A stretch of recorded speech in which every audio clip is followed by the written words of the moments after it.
Salut tout le monde, ici Cédric de Dreamcatcher Music. Aujourd'hui, je vous ai préparé une vidéo pour comparer l'efficacité de Pro Tools et de Logic Pro X quand il s'agit d'éditer une batterie. Et vous allez voir que les deux logiciels phares du marché ne fonctionnent pas de la même manière et surtout ne donnent pas du tout les mêmes résultats. À votre avis, lequel est le meilleur? Je vous explique tout ça juste après le générique.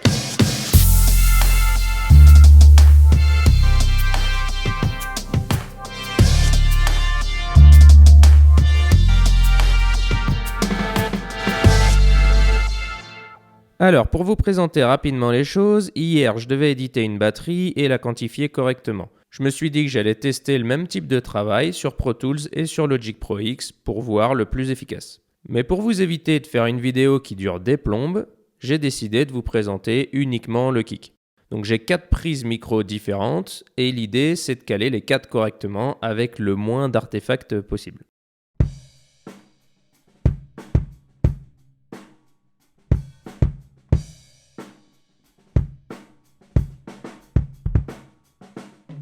Commençons d'abord par Pro Tools.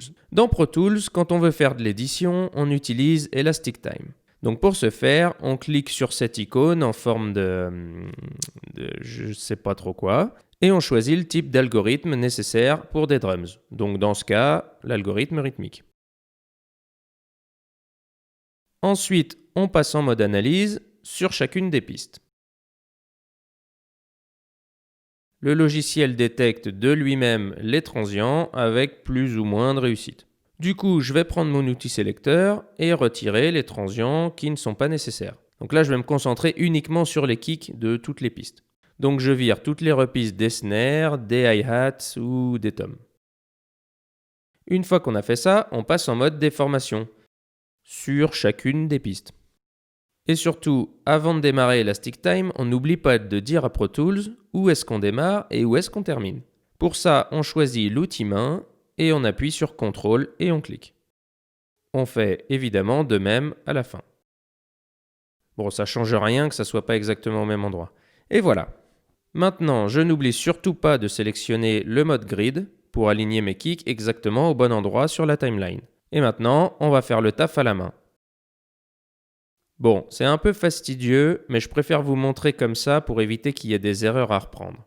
En plus de ça, on peut voir directement ce que je suis en train de faire, plutôt que si j'avais utilisé un outil automatique. Évidemment, quand on a un morceau entier, on utilisera plutôt la quantification automatique, mais je vous présenterai ça dans une prochaine vidéo. Et voilà, c'est fait. Maintenant, je vous fais écouter le résultat.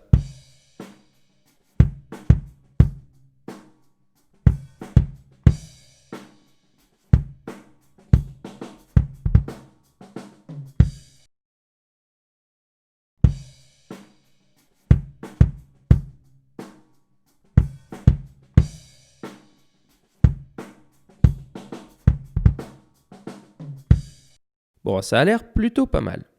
Passons maintenant à Logic Pro X. Après avoir importé mes 4 pistes de la même manière et au même endroit, c'est parti pour l'édition. Alors, pour Logic, on a deux possibilités. Soit vous ne lui dites rien, et il se débrouille pour trouver correctement les transients, ce qu'il ne fait d'ailleurs pas toujours très bien. Soit vous passez par un outil assez méconnu qui va vous permettre d'être plus précis sur le choix des transients. C'est ce que j'ai fait ici en allant dans la partie fichier et en cliquant sur fichier audio, puis détecter les éléments transitoires. Il me les marque, mais comme pour Pro Tools, il m'a aussi noté les sons de la caisse claire que je ne veux pas marquer. Du coup, en cliquant sur le moins, je lui dis de retirer certains marqueurs pour ne garder que ceux du kick. Voilà, je refais la même chose évidemment pour chacune de mes pistes.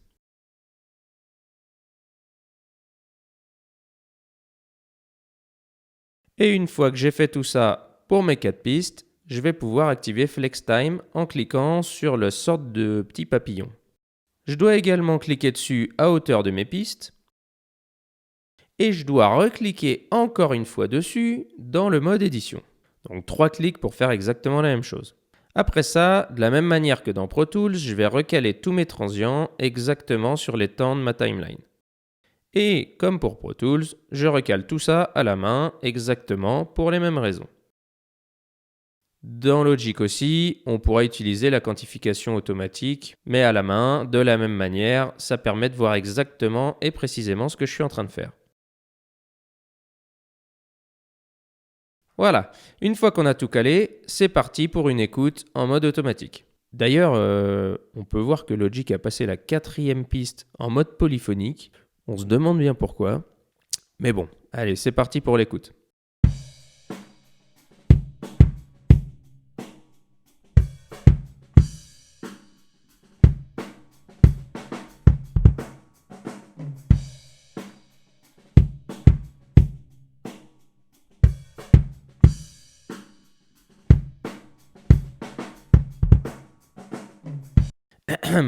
Il y a quand même pas mal d'artefacts, hein. On bascule en mode rythmique pour voir si l'algo est meilleur.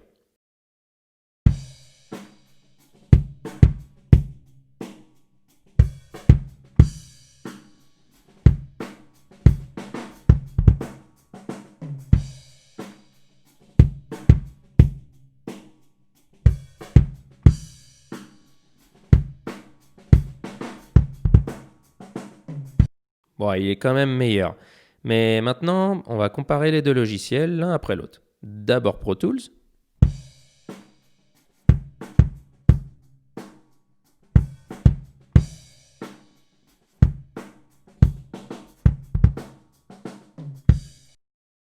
Et maintenant, Logic Pro X.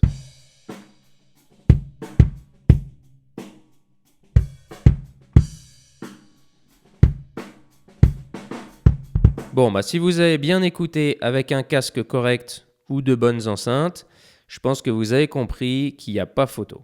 Personnellement, je suis plutôt un fan de Logic Pro X pour ce qui est de la composition, voire même du mixage, mais en termes d'édition, force est de constater qu'Elastic Time est nettement plus précis et nettement plus efficace que FlexTime.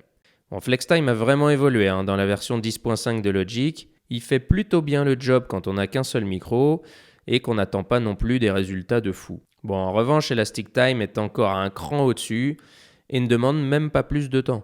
J'ai dû mettre 3 à 4 minutes pour éditer avec chacun des logiciels. Donc pour moi, net avantage à Pro Tools sur ce coup-là. J'espère que cette vidéo vous a plu. En attendant d'autres vidéos, je vous propose de télécharger gratuitement un document que je vous ai préparé, 8 étapes pour produire vos propres musiques. Il est téléchargeable à cette adresse et je vous remets le lien dans la description. Vous pouvez également vous abonner à la chaîne en n'oubliant pas la petite cloche pour être au courant à chaque nouvelle vidéo. Je vous remets également quelques liens vers des vidéos susceptibles de vous plaire. Sur ce, je vous souhaite une bonne journée et à bientôt pour une nouvelle vidéo. Bye bye!